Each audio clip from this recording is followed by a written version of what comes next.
बिस्मिल्लाहिर्रहमानिर्रहीम। अस्सलाम वालेकुम स्टूडेंट्स, बायोलॉजी क्लास 10th। आज का हमारा lecture function of nephron. Last time हमारी डिस्कशन थी structure of nephron human urinary system में।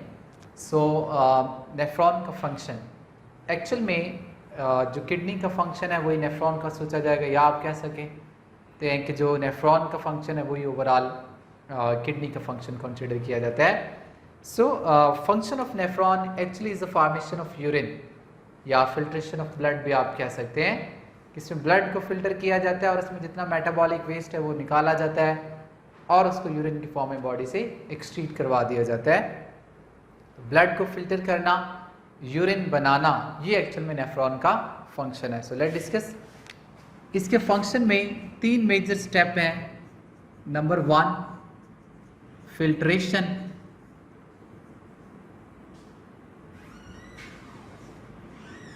ठीक है।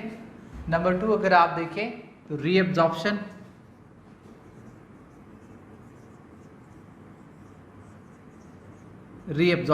यानी दोबारा से इंतजाब करना, दोबारा से चीज़ों को जज़ब करना। और नंबर 3 है सिक्रीशन।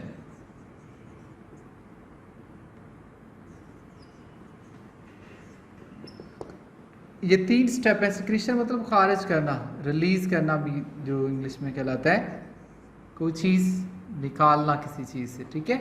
ये आपके पास 3 स्टेप हैं इन फंक्शन ऑफ नेफ्रॉन में। So let draw the diagram of a nephron, फिर हम उसका फंक्शन डिस्कस करेंगे। ये आपके पास है बोमेन कैप्सूल, इसके आगे सारी रेनल ट्यूब स्टार्ट होती है।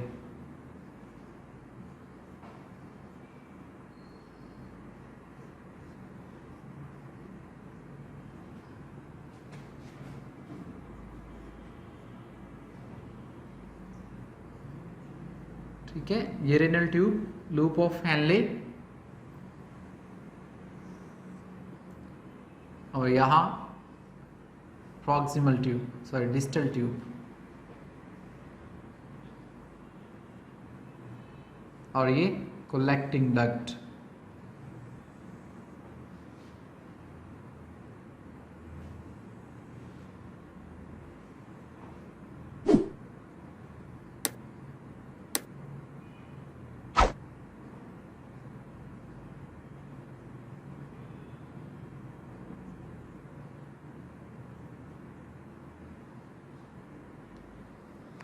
ओके, अब इसके राउंड ब्लड वेसल्स, यहाँ देखिए एक आर्टरी आ रही है, रेनल आर्टरी जिसे हम कहते हैं।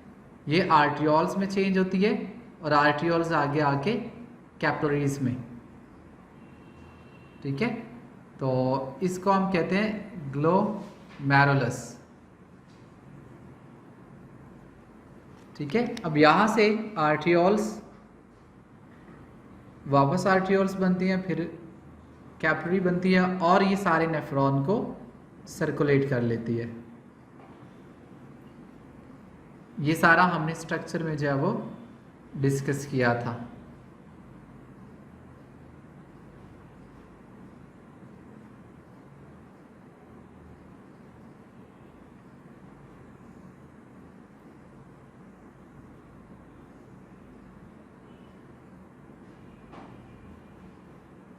ठीक है, कुछ यहाँ पे जो है वो आपस में इधर से कनेक्ट हो जाती हैं।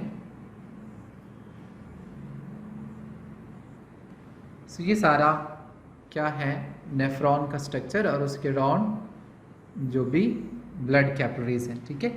आप देखें आप कहाँ पे क्या फंक्शन हो रहा है, ग्लोमेरुलस और उसके साथ बोमेन कैप्सूल, इसको कलेक्टिवली कहते हैं रेनल कार्पिसल, और ये प्रॉक्सिमल ट्यूब,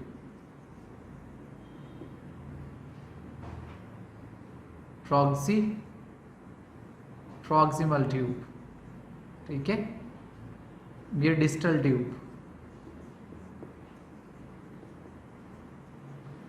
ये कलेक्टिंग डक्ट,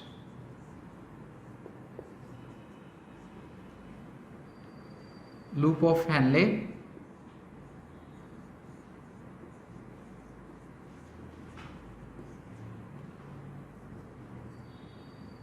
ठीक है, ये डिसेंडिंग और वो ascending loop of Henle. Okay बेटा, ये रेनल आर्टरी,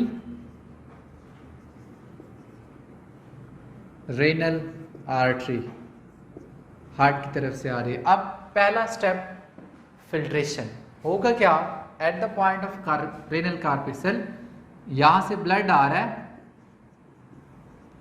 और ये ब्लड हार्ट की तरफ से आ रहा है, तो यहाँ पे ब्लड प्रेशर होगा। उस ब्लड प्रेशर की वजह से यहाँ पे क्या होगा, ब्लड फिल्टर होगा। ठीक है, जैसे ही ब्लड फिल्टर होता है तो कौन कौन सी चीजें ब्लड से निकलकर रेनल ट्यूब में जाती हैं, तो याद रखिएगा, एक तो प्लाज्मा प्रोटीन, दूसरा ब्लड सेल। ये दो चीजें नहीं गुजरती, बाकी सारा कुछ गुजर जाता है, आगे रेनल ट्यूब में चला जाएगा। उस बाकी सारे कुछ में क्या है, वाटर, ग्लूकोज, अमाइनो एसिड, ठीक है, फिर लिपिड्स, फैट्स, इसे आप कहते हैं, ये सारी की सारी चीजें, और इसके साथ बहुत ज्यादा साल्ट्स, आइंस, ये सारे के सारे क्या होते हैं, आगे गुजर जाएंगे। दो चीजें नहीं जा रही, blood cell and plasma protein. Plasma protein that mean cyto, उस ब्लड का जो प्लाज्मा है, उस प्लाज्मा के अंदर बहुत सी प्रोटीन्स होती हैं, एंटीबॉडीज वगैरह, वो सारी इसमें से नहीं गुजरेंगी, और कुछ और भी होती हैं वो नहीं गुजरती, बाकी सारी चीज़ें गुजर जाती हैं। तो ये पहला स्टेप हो जाता है फिल्ट्रेशन। अब जो मटेरियल यहाँ पे आया है ना, उसको कहते हैं ग्लोमेरुलस फिल्ट्रेट, या सिंपल आप वर्ड उसके लिए फिल्ट्रेट भी यूज कर सकते हैं। यानी ये सारी चीजें जो गुजर के आ गई हैं, इसको हम कहते हैं फिल्ट्रेट। ओके, अब सेकंड स्टेप होता है रीअब्जॉर्प्शन। तो पहला स्टेप यहाँ पे, सॉरी सेकंड स्टेप में प्रॉक्सिमल ट्यूब पे मैक्सिमम रीअब्जॉर्प्शन हो जाती है।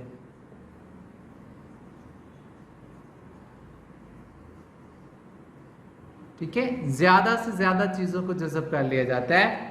अब इस रीअब्जॉर्प्शन में क्या आ रहा है, ग्लूकोज को जज़ब किया जा रहा है, पानी को ज्यादा से ज्यादा जज़ब किया जाता है, और प्रोटीन्स को भी जज़ब कर लिया जाता है, और कुछ साल्ट्स वगैरह को जज़ब कर लिया जाता है। ये रीअब्जॉर्प्शन है। फिर अगर आप देखें, ये फिल्ट्रेट इधर से नीचे आ रहा है, यहां से ये नीचे आ रहा है लूप ऑफ हेनले में। जब ये नीचे आ रहा होता है ना, तो यहां पर भी वाटर को रीअब्जॉर्ब कर लिया जाता है।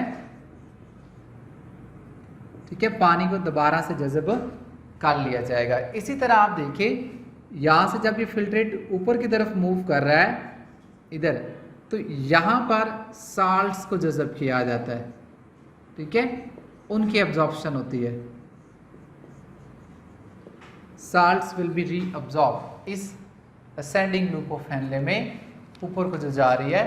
फिर डिस्टल ट्यूब पे जब पहुंचता है, तो अगर अब भी वाटर की रिक्वायरमेंट होती है, तो फिर वो यहाँ पे आकर रीअब्जॉर्ब कर लिया जाता है। ठीक है, तो ये डिफरेंट रीजन्स हैं जहाँ पर डिफरेंट मटेरियल की रीअब्जॉर्प्शन होती है, बट मैक्सिमम प्रॉक्सिमल ट्यूब के ऊपर रीअब्जॉर्प्शन हो जाती है। फिर पानी की होती है डिसेंडिंग लूप ऑफ हेनले में, असेंडिंग में होती है साल्ट्स की, और डिस्टल ट्यूब में फिर वाटर की रीअब्जॉर्प्शन होती है। तो इधर से वो फिल्ट्रेट चल रहा है, रीअब्जॉर्प्शन होती चली आ रही है, आते आते डिस्टल ट्यूब तक, फिर कलेक्टिंग डक्ट में वो पहुंच जाता है। जब तक वो कलेक्टिंग डक्ट में जाता है, तो वहां पर सिर्फ और सिर्फ वेस्ट होता है, जो कि यूरिन कहलाएगा। ठीक है, यानी up to the collecting duct सारी चीजें रीअब्जॉर्ब कर ली जाएंगी जिनकी रिक्वायरमेंट है, और यहाँ जो फिल्ट्रेट आएगा it will be consider as a urine. अब यूरिन में क्या होता है, मेटाबॉलिक वेस्ट, पानी होता है, उसके साथ कुछ आइंस, कुछ साल्ट्स, यूरिया, ये सारी चीज़ें जो है वो यहाँ पर प्रेजेंट होती हैं। ठीक है, तो ये यूरिन होता है। तो ये सारा क्या होगा, आपके पास रीअब्जॉर्प्शन और यूरिन फॉर्मेशन होगी। ठीक है, उसके बाद लास्ट देखिएगा सेक्रीशन। एक्चुअल में ये नेफ्रॉन जो है, ये बहुत से सेक्रीशन प्रोड्यूस करता है। उस सेक्रीशन में क्या होते हैं, कुछ आइंस होते हैं, लाइक क्रिटेनिन, ये आइंस होते हैं। इसके अलावा पॉजिटिव चार्ज हाइड्रोजन आइंस भी हो सकते हैं, तो डिफरेंट टाइप के आयंस को ये सिक्रीट करेगा और ये ब्लड में भेजता रहता है, जहां उसका बेसिक पर्पस ये होता है कि उसकी पीएच को मेंटेन किया जाए। ठीक है, ब्लड की पीएच को मेंटेन किया जाए, तो यहाँ से कुछ सिक्रीशन भी होती है। ठीक है, तो ये फाइनल स्टेप था यूरिन फॉर्मेशन का। उसके बाद ये सारी इकट्ठी होके ना एक बड़ी डक्ट बनाती जिसे पेपिलरी डक्ट्स कहा जाता है। पेपिलरी डक्ट्स यानी कि बहुत सी कलेक्टिंग डक्ट मिलकर पेपिलरी डक्ट्स बनाती हैं। यानी आप देखें ये कलेक्टिंग डक्ट है, ये भी कलेक्टिंग डक्ट है, ये भी कलेक्टिंग डक्ट है। तो ये मिलकर क्या करेंगी, एक बड़ी डक्ट्स बनाएंगी जो कि पेपिलरी डक्ट्स है। ठीक है, ये पेपिलरी डक्ट्स, अब ये पेपिलरी डक्ट्स जाएगी यूरेटर पेल्वस में। यहाँ देखें ये कैविटी है पेल्वस। ठीक है, ये पेल्वस है और पेल्वस में आगे यूरेटर होता है। तो ये यूरेटर से फिर आगे कहाँ जाएगी, यूरिनरी ब्लैडर के अंदर। यूरिनरी ब्लैडर इस यूरिन से आहिस्ता आहिस्ता फिल होता रहता है और जैसे ही ब्लैडर मुकम्मल तौर पर फिल हो जाता है तो फिर स्टिमुलस से आता है यूरिनेशन का और फिर उस स्मूथ मसल की कॉन्ट्रैक्शन होती है और उस कॉन्ट्रैक्शन के रिजल्ट में यूरिन जो है वो बॉडी से एक्सक्रीट कर दिया जाता है। ठीक है, by means of urethra. Urethra is a tube which use to remove urine. ठीक है, इससे यूरिन जो है वो एक्सक्रीट कर दिया जाता है। So function of nephron, it's a very important topic as a long question. Okay student, it's a very important as a long question और इसमें शॉर्ट भी आता है। शॉर्ट किस लिहाज से पूछे जा सकते हैं, इसके स्ट्रक्चर में मॉर्फोलॉजिकली कि रेनल कार्पेसल क्या है या बोमेन फिल्ट्रेट जो है वो क्या है, सिक्रीशन क्या है या रीअब्जॉर्प्शन कहाँ पे किस तरह की रीअब्जॉर्प्शन जो है वो होती है। ठीक है, नेक्स्ट हम जो डिस्कस करेंगे वो होगा किडनी प्रॉब्लम्स, कि किडनी प्रॉब्लम्स क्या हैं, उनके फिर आपके पास सलूशन क्या है या उसकी वजूहात कौन कौन सी होती हैं, किस तरह से किडनी में प्रॉब्लम्स आती हैं। ठीक है, अगर आपको कोई बात नहीं समझ में आती, कोई भी क्वेश्चन हो, कोई भी बात हो, तो आप कमेंट्स में जाकर भी टाइप कर सकते हैं। वहाँ आप टाइप करेंगे तो इंशाल्लाह मैं आपको रिप्लाई करूँगा। ठीक है, और आपको ये याद करना है और अच्छे से याद करना है। ठीक है, ओके बेटा। नेक्स्ट किडनी प्रॉब्लम, उसमें क्या है हम पढ़ेंगे ज़्यादातर जो प्रॉब्लम्स वो मेजर होती है जो वो किडनी स्टोन होती है।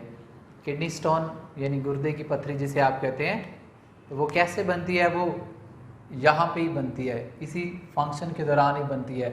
अगर आप देखें ना तो यहाँ मैंने साल्ट्स का जिक्र किया था, साल्ट को एब्जॉर्ब किया जा रहा है, फिर कुछ को एज ए वेस्ट भेज दिया जाता है, बाहर भेज दिया जाता है, यूरिन के अंदर जो चला जाता है। ठीक है, ओके। अब ये जो साल्ट होते हैं ना, इन्हीं की मिकदार अप एंड डाउन होती है, तो उससे फिर किडनी की प्रॉब्लम्स में यानी स्टोन फॉर्मेशन हो जाती है। वैसे भी क्रिस्टल होते हैं, लेकिन जब एक हद से बढ़ जाते हैं ना तो फिर ये जुड़ना स्टार्ट हो जाते हैं, जिसे आप कहते हैं प्रेसिपिटेशन। तो प्रेसिपिटेशन के रिजल्ट में फिर क्या होगा, उसके रिजल्ट में ये होगा कि वो आहिस्ता आहिस्ता स्टोनी मटेरियल में कन्वर्ट हो जाएगा।